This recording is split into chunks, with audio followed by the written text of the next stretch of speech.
has a committed faculty and graduates who strive to improve the quality of life in Southern California and all over the world, practicing the discipline of learning and the art of caring every day.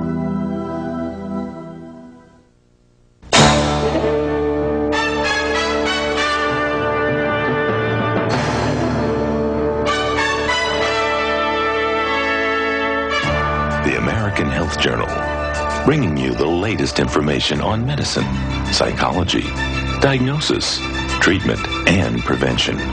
Major medical advances are made each week, and each week the American Health Journal keeps you up to date. Hello and welcome to this edition of the American Health Journal. I'm your host, Roger Cooper. In this special edition of the American Health Journal, we'll dedicate the entire show to the leading cause of death among men and women: cardiovascular disease, which affects an estimated 60 million Americans. Today we have the opportunity of introducing you to Dr. Louis Ignarro, the 1998 Nobel Prize winner in medicine.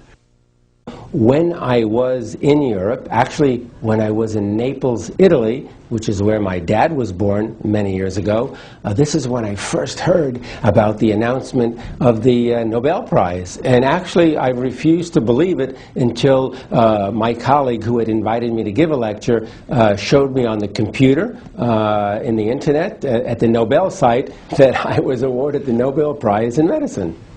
The Nobel Prize ceremony is unbelievable. It's celebrated in December. It's always celebrated on December 10th, which is the anniversary of Alfred Nobel's death. So it's a whole about 8 or 9 days of ceremony. So we give lectures, I think, on the 8th of December. We meet all kinds of interesting people, and of course we get a chance to converse with the other Nobel laureates. And then the ceremony is spectacular. It's held at the concert hall. Of course, it's attended and hosted by the king and the queen of Sweden. It's just a fantastic event. But one of the greatest feelings I ever had was getting up and walking to King Carl Gustav and receiving the Nobel Prize from his hands. That was a very moving moment for me, as was a couple of days later in the terminating ceremony, where I was actually asked to sign my name to a very special book that had the signatures of all of the Nobel laureates who preceded me from 1901 through 1997. And what they do is they ask you to flip through the pages first and look at all the names and signatures of the prior Nobel laureates. And then when you get to the last page and you see your own printed name, you sign your name with a special pen that they give you. And I remember flipping through the pages and seeing all kinds of names, Madame Curie, for example, all kinds of people, Ernest Hemingway. The one name that really got to me, though, was Albert Einstein, because I suddenly realized for the first time that I was going to be signing my name to the same book signed by Albert Einstein, and I added my name to that long list of incredible names. Dr. Ignarro was dedicated over 30 years of research in the discovery of nitric oxide's benefits in preventing and even reversing cardiovascular disease. The benefits don't stop there.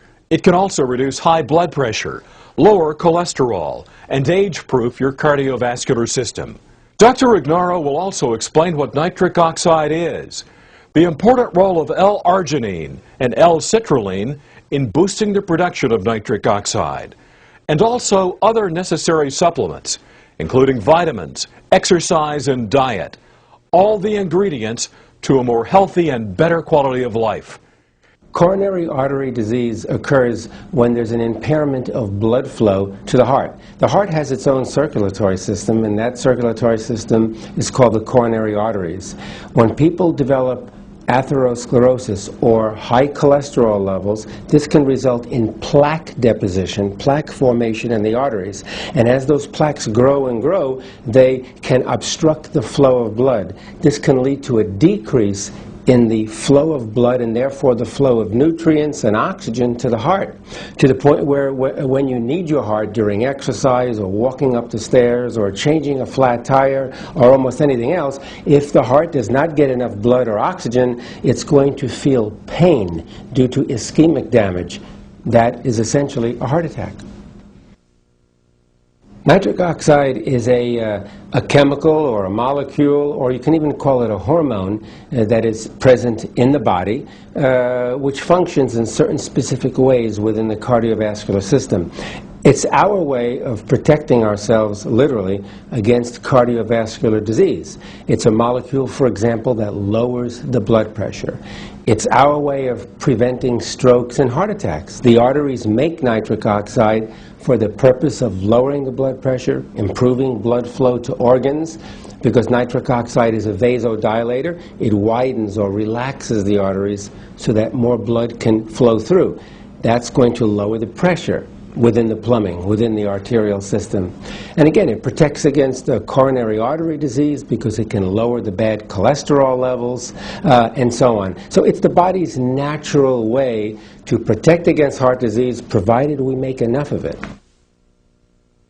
Nitric oxide is considered to be a lifesaver because it's the body's natural way of protecting against cardiovascular disease. Cardiovascular disease is the #1 killer, not only in the U.S., but throughout the world.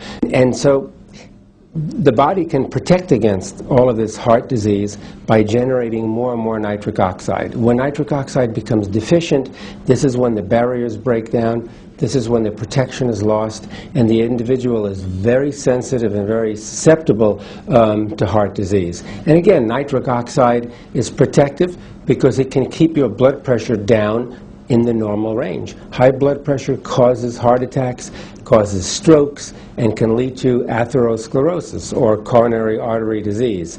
Nitric oxide can prevent all of these things.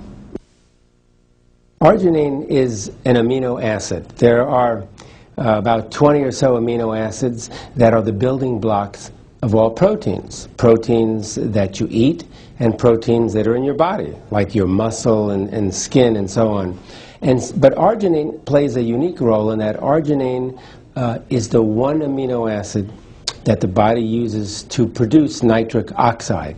Okay? There are two amino acids that the body actually can use. One is arginine, the other is citrulline. But the primary amino acid, which is converted to nitric oxide in the body, is arginine.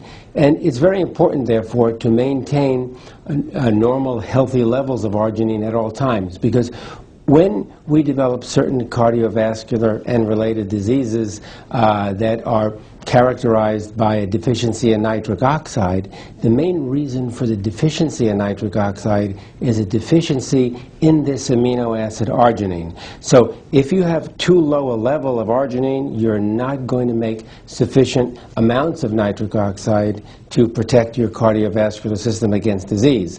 And so arginine is one of those amino acids that you actually have to take in from the outside. That is, you have to include it in your diet. And we're lucky that so many different proteins contain arginine. But sometimes, even though we may eat healthy and eat normal amounts of protein, if you have a deficiency in arginine, you're not going to get sufficient amounts from the diet. So you may want to consider supplementing your diet with extra arginine.